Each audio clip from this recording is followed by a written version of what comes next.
नमस्कार दर्शकों, मेरे चैनल में आपका बहुत बहुत स्वागत है। अब हम शुरू करने जा रहे हैं मुंशी प्रेमचंद की कहानियाँ।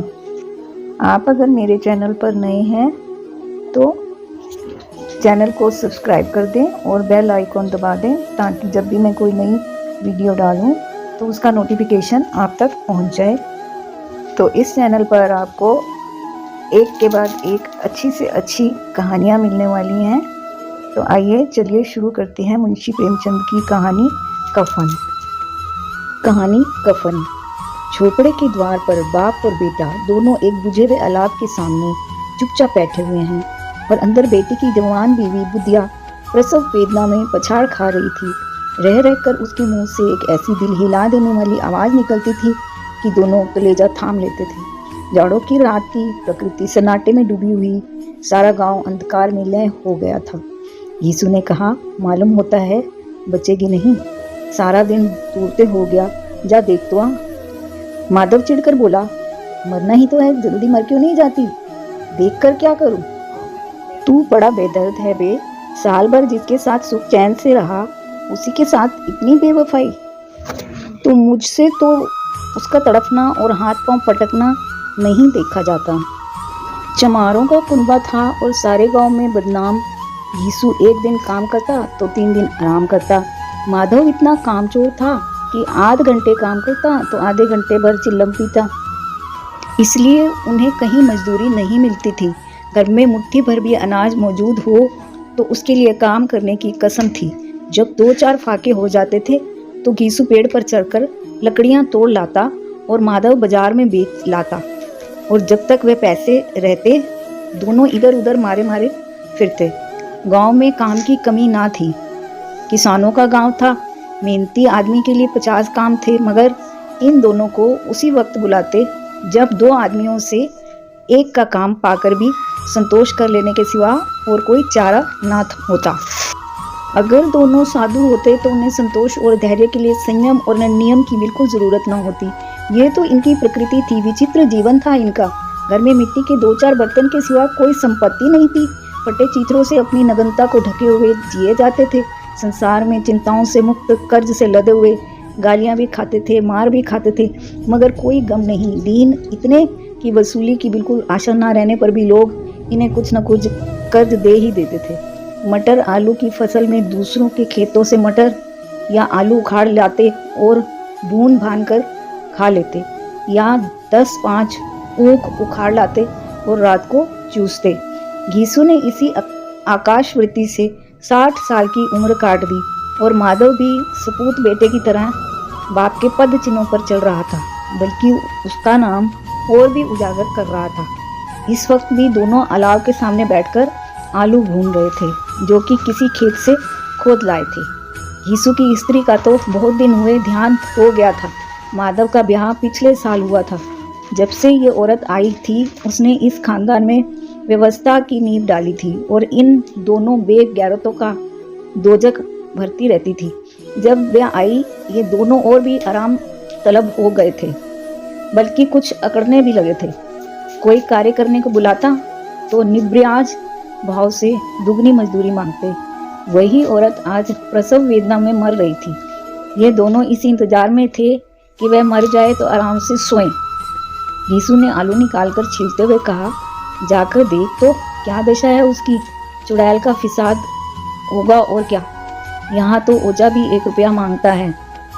माधव को भय था कि वह कोठड़ी में गया तो यीशु आलूओं का बड़ा भाग साफ कर देगा। बोला, मुझे वहां जाते डर लगता है। डर किस बात का, मैं हूं यहाँ पर, तो तुम ही जाकर देखो ना। मेरी औरत जब मरी थी तो मैं 3 दिन तक उसके पास से हिला तक नहीं, और फिर मुझसे लजाएगी नहीं। जिसका कभी मुंह नहीं देखा आज उसका उगड़ा हुआ बदन देखूं, उसके तन की सुध भी तो नहीं होगी। मुझे देख लेगी तो खुलकर हाथ पांव भी ना पटक सकेगी। मैं सोचता हूँ कोई बाल बच्चा हुआ तो क्या होगा। सोंठ, गुड़, तेल कुछ भी तो घर में नहीं है। घर में सब कुछ आ जाएगा भगवान दे तो। जो लोग अभी 1 पैसा नहीं दे रहे हैं वे ही कल बुलाकर रुपए देंगे। मेरे 9 लड़के हुए, घर में कभी कुछ ना था, मगर भगवान ने किसी न किसी तरह बेड़ा पार ही लगाया। जिस समाज में दिन रात मेहनत करने वालों की हालत उनकी हालत से बहुत कुछ अच्छी ना थी, और किसानों के मुकाबले में वे लोग जो किसानों की दुर्बलताओं से लाभ उठाना जानते थे कहीं ज़्यादा संपन्न थे, वहाँ इस तरह की मनोवृत्ति का पैदा हो जाना कोई अचरज की बात ना थी। हम तो कहेंगे घीसू किसानों से कहीं ज़्यादा विचारवान था, और किसानों के विचार शून्य समूह में शामिल होने के बदले बैठकबाजों की कुत्सित मंडली में जा मिला था। हाँ, उसमें ये शक्ति ना थी कि बैठकबाजों के नियम और नीति का पालन करता, इसलिए जहाँ उसकी मंडली के और लोग गांव के सरगर्म बने हुए थे, उस पर सारा गांव उंगली उठाता था। फिर भी उसे ये तस्कीन तो थी ही कि अगर वह फटेहाल है तो कम से कम उसे किसानों की सी जी तोड़ मेहनत तो नहीं करनी पड़ती, और उसकी सरलता और निरीहता से दूसरे लोग बेजा फ़ायदा तो नहीं उठाते। दोनों आलू निकाल कर जलते जलते खाने लगे। कल से कुछ नहीं खाया था, इतना सब्र ना था कि ठंडा हो जाने दें। कई बार दोनों की ज़बानें जल गई। छिल जाने पर आलू का भारी हिस्सा ज़बान हलक पर आलू को जला देता था, और अंगारे को मुंह में रखने से ज़्यादा खैरियत इसी में थी कि वह अंदर पहुंच जाए। हालांकि इस कोशिश में उनकी आंखों से आंसू निकल आते थे। घीसू को उस वक्त ठाकुर की बारात याद आई जिसमें 20 साल पहले वह गया था। उस दावत में उसे जो तृप्ति मिली थी वह उसके जीवन में एक याद रखने के लायक बात थी, और आज उसकी याद ताज़ा थी। बोला वह भोज नहीं भूलता जब से फिर उस तरह का खाना और भरपेट नहीं मिला। लड़की वालों ने सबको भरपेट पूड़ियाँ खिलाई थी, सबको छोटे बड़े सबने पूड़ियाँ खाई, और असली घी की चटनी, रायता, 3 तरह के सूखे साग, एक रसेदार तरकारी, दही, चटनी, मिठाई। अब क्या बताऊँ उस भोज में क्या स्वाद मिला। कोई रोक टोक नहीं थी, जो चीज़ चाहो मांगो, जितना चाहो खाओ। लोगों ने ऐसा खाया कि किसी ने पानी ना पिया, मगर परोसने वाले हैं कि पतल में गरम गरम गोल गोल सुसुवाद से कचौड़ियाँ डाल देते हैं। मना करते हैं कि नहीं चाहिए, पतल पर हाथ रखे हुए हैं, मगर वह है कि दिए जाते हैं। और जब सबने मुंह धो लिया तब पान इलायची भी मिली, मगर मुझे पान लेने की कहाँ सूझ थी। खड़ा हुआ न जाता था। चटपट जाकर अपने कमर पर लेट गया। ऐसा दिल दरियाफ्त था वह ठाकुर। माधव ने इन पदार्थों का मन ही मन मजा लेते हुए कहा, अब हमें कोई ऐसा भोज नहीं खिलाता। अब कोई क्या खिलाएगा। वह जमाना दूसरा था, अब तो सबको किफ़ायत सूझती है। शादी ब्याह में मत खर्च करो, क्रियाक्रम में मत खर्च करो, पूरे पूछो गरीबों का माल बटोर कर कहाँ रखोगे। बटोरने में तो कमी नहीं है, हाँ खर्च में किफ़ायत सूझती है। तुमने एक 20 पूरियाँ खाई होंगी, 20 से ज़्यादा खाई थी। मैं 50 खा जाता। 50 से कम मैंने ना खाई होंगी। अच्छा पक्का था, तू तो मेरा आधा भी नहीं है। आलू खाकर दोनों ने पानी पिया। वहीं अलाव के सामने अपनी धोतियाँ ओढ़कर पाँव पेट में डाले सो रहे, जैसे 2 बड़े बड़े अजगर गेंडुलियाँ मारे पड़े हों, और बुधिया अभी तक करा रही थी। सवेरे माधव ने कोठरी में जाकर देखा तो उसकी स्त्री ठंडी हो गई थी। उसके मुंह पर मक्खियाँ भिनक रही थी, पथराई हुई आंखें ऊपर टंगी हुई थी, सारी देह धूल से लथपथ हो रही थी। उसके पेट में बच्चा मर गया था। माधव भागा हुआ घीसू के पास आया। फिर दोनों जोर जोर से हाय हाय करने और छाती पीटने लगे। पड़ोस वालों ने ये रोना धोना सुना तो दौड़े हुए आए और पुरानी मर्यादा के अनुसार इन अभागों को समझाने लगे, मगर ज़्यादा रोने पीटने का अवसर न था। कफन की और लकड़ी की फिक्र करनी थी। घर में तो पैसा इस तरह गायब था जैसे चील के घोंसले से मांस। बाप बेटे रोते हुए गांव के जमींदार के पास गए। वे इन दोनों की सूरत से नफरत करते थे। कई बार इन्हें अपने हाथों से पीट चुके थे। चोरी करने के लिए, वादे पर काम न आने के लिए। पूछा क्या है बेघिसुआ, रोता क्यों है? अब तो तू कहीं दिखाई भी नहीं देता, मालूम होता है इस गांव में रहता ही नहीं है। घीसू ने जमीन पर सिर रखकर आंखों में आंसू भरे हुए कहा, सरकार बड़ी विपत्ति में हूँ। माता वाली रात को गुजर गई, रात भर तड़पती रही सरकार। हम दोनों उसके सिराने बैठे रहे, दवा दारू जो कुछ हो सका सब कुछ किया। मुद्दा वह हमें दगा दे गई। अब कोई एक रोटी देने वाला भी नहीं रहा। मालिक तबाह हो गए, घर उजड़ गया। आपका गुलाम हूँ, अब आपके सिवा कौन उसकी मिट्टी पार लगाएगा। हमारे हाथ में तो जो कुछ था वह सब तो दवा दारू में उठ गया। सरकार ही की दया होगी तो उसकी मिट्टी उठेगी, आपके सिवा किसके द्वार पर जाऊं। जमींदार साहब दयालु थे, मगर घीसू पर दया करना काले कंबल पर रंग चढ़ाना था। जी में तो आया कह दें चल दूर हो यहाँ से, यूँ तो बुलाने से भी नहीं आता। आज जब गरज पड़ी तो आकर खुशामद कर रहा है, हरामखोर कहीं का बदमाश। लेकिन ये क्रोध या दंड देने का अवसर ना था। जी में कुड़ते हुए 2 रुपये निकालकर फेंक दिए, मगर सांत्वना का एक शब्द भी मुंह से ना निकला। उसकी तरफ ताका तक नहीं, जैसे सिर का बोझ उतरा हो। जब जमींदार साहब ने 2 रुपये दिए तो गांव के बनिए महाजनों को इनकार का साहस कैसे होता। यीशु जमींदार के नाम का ढिंडोरा भी पीटना जानता था। किसी ने 2 आने दिए, किसी ने 4 आने दिए। 1 घंटे में यीशु के पास 5 रुपये की अच्छी रकम जमा हो गई। कहीं से अनाज मिल गया, कहीं से लकड़ी, और दोपहर को यीशु और माधव बाजार से कफन लाने चले। इधर लोग बांस काटने लगे। गांव की नर्म दिल स्त्रियां आकर लाश देखती थी और उसकी बेकसी पर 2 आंसू बहाकर चली जाती थी। बाजार में पहुंचकर यीशु बोला, लकड़ी तो उसे जलाने भर को मिल गई है, क्यों माधव? माधव बोला, हाँ लकड़ी तो बहुत है, अब कफन चाहिए, तो चलो कोई हल्का सा कफन ले ले। हाँ और क्या, लाश उठते उठते रात हो जाएगी, रात को कफन कौन देखता है। कैसा बुरा रिवाज है कि जिसे जीते जी तन ढकने को चीथड़ा भी ना मिले, उसे मरने पर नया कफन चाहिए। कफन लाश के साथ जल ही तो जाता है, और क्या रखा रहता है। यहीं 5 रुपये पहले मिलते तो कुछ दवा दारू कर लेते। दोनों एक दूसरे के मन की बात ताड़ रहे थे। बाजार में इधर उधर घूमते रहे। कभी इस बजाज की दुकान पर गए, कभी उसकी दूसरी दुकान पर। तरह तरह के कपड़े, रेशमी और सूती देखे, मगर कुछ जचा नहीं। यहाँ तक कि शाम हो गई। तब दोनों ने ना जाने किस देवी प्रेरणा से एक मधुशाला के सामने जा पहुँचे और जैसे किसी पूर्व निश्चित व्यवस्था से अंदर चले गए। वहाँ जरा देर तक दोनों असमंजस में खड़े रहे। फिर यीशु ने गद्दी के सामने जाकर कहा, साहू जी, एक बोतल हमें भी देना।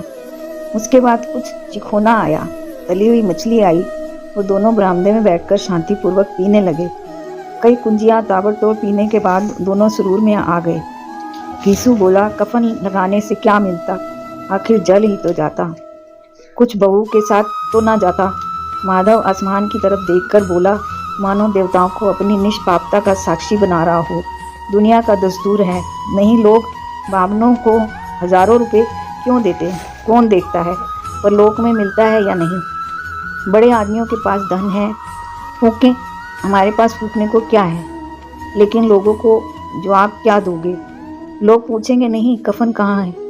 यीशु हंसा, अबे कह देंगे कि रुपए कमर से खिसक गए, बहुत ढूंढा मिले नहीं।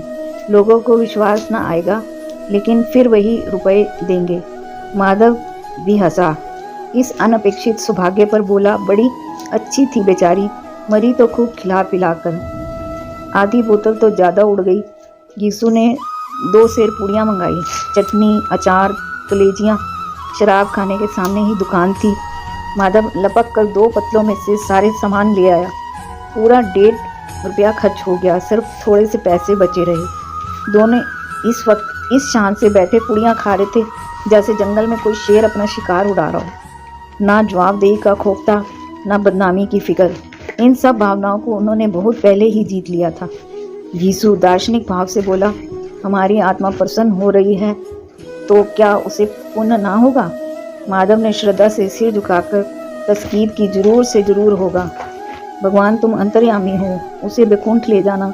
हम दोनों हृदय से आशीर्वाद दे रहे हैं। आज जो भोजन मिला वह कभी उम्र भर ना मिला था। एक क्षण के बाद माधव के मन में एक शंका जागी। बोला, क्यों दादा, हम लोग भी एक ना एक दिन वहाँ जाएंगे ही। यीशु ने इस भोले भाले सवाल का कुछ उत्तर ना दिया। वह परलोक की बातें सोचकर इस आनंद में बाधा ना डालना चाहता था। जो वहाँ हम लोगों से पूछे कि तुम हमें कफन क्यों नहीं दिया तो क्या कहोगे? कहेंगे तुम्हारा सिर। पूछेगी तो ज़रूर, तू कैसे जानता है कि उसे कफन ना मिलेगा? तू मुझे ऐसा गधा समझता है? 60 साल क्या दुनिया में घास खोदता रहा हूँ, उसको कफन मिलेगा और बहुत अच्छा मिलेगा। माधव को विश्वास न आया। बोला, कौन देगा? रुपए तो तूने चट कर दिए। वह तो मुझे पूछेगी, उसकी मांग में तो संदूर मैंने डाला था। कौन देगा, बताते क्यों नहीं? वही लोग देंगे जिन्होंने अब की दिया। हाँ, अब की रुपए हमारे हाथ ना आएंगे। ज्यों ज्यों अंधेरा बढ़ता था और सितारों की चमक तेज होती थी, मधुशाला की रौनक भी बढ़ती जाती थी। कोई गाता था, कोई डींग मारता था, कोई अपने संगी के गले लिपटता जाता था, कोई अपने दोस्त के मुंह में कुल्हड़ लगाए देता था। वहाँ के वातावरण में सुरूर था, हवा में नशा। कितने तो यहाँ आकर एक चुल्लू में ही मस्त हो जाते थे। शराब से ज़्यादा यहाँ की हवा उन पर नशा करती थी। जीवन की बाधाएं यहाँ खींच लाती थी और कुछ देर के लिए ये भूल जाते थे कि वे जीते हैं या मरते हैं, या ना जीते हैं ना मरते हैं। और ये दोनों बाप बेटे अब भी मज़े ले लेकर चुस्कियाँ ले रहे थे। सबकी निगाहें इनकी ओर जमी हुई थी। दोनों कितने भाग्य के बली हैं। पूरी बोतल बीच में है।